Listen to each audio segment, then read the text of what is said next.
BTS News Today. That night, the sky over Seoul looked gloomier than usual. The streetlights cast a dim glow on the asphalt, still wet from the recent rain. Inside an old studio in the Mapo district, two silhouettes sat side by side in silence. One held a guitar, while the other flipped through worn lyric sheets marked with scribbles of black ink. The studio didn't belong to HYBE, nor was it one they usually worked in. It was small, cramped, and smelled like old wood. But to them, this was where everything began again. From zero, Jimin looked at Jikook with an unusual gaze. Something was being kept in silence, yet it felt urgent, like a secret that would explode if left unspoken. Jikook simply nodded slowly. He knew. He always knew. Are you ready? Jimin asked softly, as if his question could shatter the night. Jikook responded with a single guitar strum. The first note from the strings filled the room like a newborn's first breath.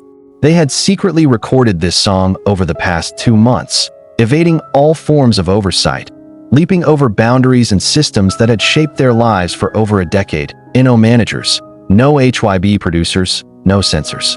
Just the two of them, a cheap microphone, and a truth they couldn't express in any other way. The song was titled Fade in Us, a melancholic ballad about loss, courage, and a love never allowed to be real. A song they never imagined would be released to the world. But somehow, at that moment, they knew time wouldn't wait. When the song file was finally uploaded to an anonymous SoundCloud account at midnight without any indication of who was behind it, they didn't look back. No promotion, no poster, no teaser. Just a mysterious link that spread like wildfire. Armies who stayed up late were the first to notice. They recognized Jungkook's voice even when he sang in the softest tone. They knew how Jimin took a breath before the verse started.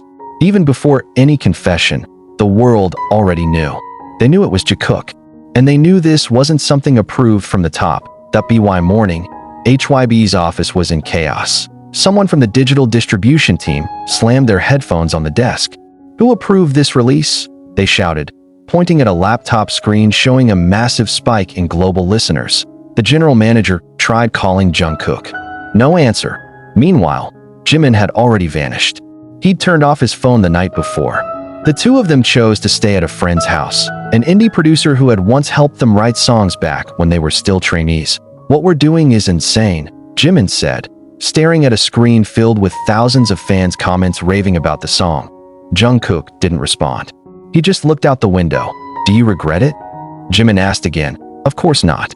And that was the only answer they needed for the day. 3 days later, the song topped Spotify charts in Korea, Japan, and Argentina. Without promotion, without agency involvement, the media started to speculate. Who was behind the account named Myronim? Why did the voices sound like a mix of Jikook and Jimin? And most confusingly, why hadn't HYBE claimed ownership? Behind closed doors, HYBE executives were in panic. They didn't know what was happening. The file wasn't in the internal system. There were no contracts, no drafts. Everything that usually went through producers, editors, and legal teams had suddenly appeared out of nowhere, leaving everyone asking, was BTS rebelling? Meanwhile, Taeyong was the first among the other members to discover who was behind the song. That night, he called Jikook. Are you out of your mind? He said, not angrily, just bewildered. Crazy for being honest? Taeyong chuckled softly. You know this could mean punishment, right? We know, Jikook replied. And after a few seconds, he added, but we also know this is the first time we're truly being ourselves. On the 10th day since the song's release, HYBE officially summoned them. The meeting room on the 17th floor felt cold. The executives sat in a row, like judges in a courtroom with no defense attorneys. Jimin sat calmly, wearing a black jacket and an expressionless face. Jikook sat beside him, arms crossed, staring straight ahead. Why didn't you ask for permission? One executive asked. Because we knew the answer would be no, Jimin replied flatly. This violates your contract, said another. Do you know the consequences? We know everything, Jikook interrupted. But you don't know how we feel. Silence. The ticking clock echoed like a gavel. But no one could deny the song's impact. The world loved it. ARMY praised it. Even music critics called it an honest breakthrough from the long-silenced soul of BTS. HYBE couldn't stop the storm. All they could do was wait. Wait to see if this was the beginning of their downfall or the dawn of a new era. That on day 15, BTS's official YouTube channel posted something unusual, a black and white video, 3 minutes long. Its title was a single word, confession. The video showed Jungkook and Jimin sitting in the dark, their faces half covered in shadows. "We didn't want to fool anyone," said Jimin. "We just wanted to be honest. We knew this could be the end of everything," Jungkook added. "But pretending feels even worse." The screen then faded to black, leaving only one sentence. "This song is for those who've ever felt like they had no choice." After public pressure reached its peak, Jimin and Jungkook officially admitted the song was theirs. HYBE relented, or perhaps more accurately, chose survival over killing the heart of their global fandom. The song was added to BTS's official catalog, but nothing could erase the traces of that small rebellion, a move that bordered on revolution in an industry so tightly controlled. Jimin and Jungkook never apologized. They didn't need to. They simply showed that even in a world full of boundaries and censorship, there's still space for two humans to speak from the heart, without permission, without compromise, and maybe that was the most honest song they had ever sung. It took over a week for the public to process everything. On one hand, there was overwhelming admiration for the courage of these two BTS members who defied the system for their heart's truth. But on the other, there was concern about their future, about contracts that could lead to lawsuits, and what might happen if HYBE decided to take legal action. Yet none of that stopped the wave of love that kept pouring in New York. A group of fans held a banner that read, "Thank you, Jikook, for being honest." In Paris, a spontaneous tribute concert was held by the European Army community, singing "Fade in Us" together beneath the Eiffel Tower.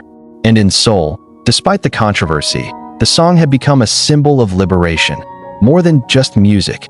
"Hyung, I think we started something that can't be stopped," Jungkook said, staring at his laptop screen displaying a CNN headline.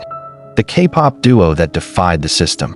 Jimin, sitting on the sofa with a coffee cup in hand, didn't respond immediately. He looked out the window, watching as the ginkgo tree's leaves began to change color. Autumn had arrived silently, but its traces were clear, like their song. "You know, Kook," Jimin finally spoke. "All this time I was so afraid.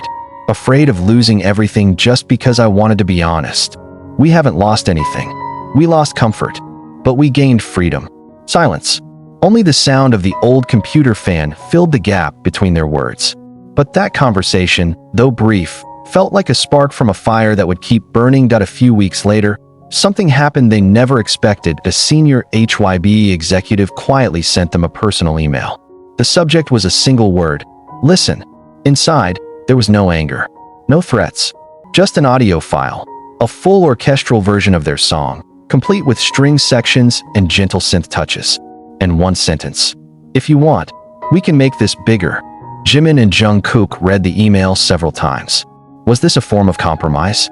Or a silent surrender from the very system they challenged? "We're not looking for validation," said Jimin.